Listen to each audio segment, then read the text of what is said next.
Hey everyone, in this video I'm going to show you how to automatically change the log to REC709 in Premiere Pro. Let's launch the Premiere Pro app. Click on New Project. In the pop-up, click on Create. Select your video and click Import. In the top right corner, click on the Color workspace.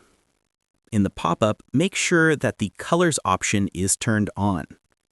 In the Color menu, expand the Basic Correction tab.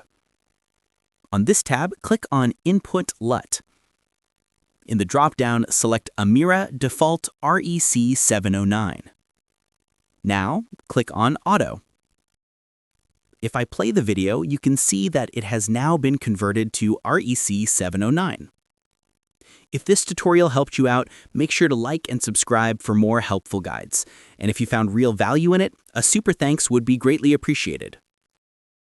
Feel free to reach out if you encounter any issues during the process. If this video helps you out, please leave a like and subscribe. Comment below if you have any questions. If you need further assistance, consider hiring a professional using the link in this video below.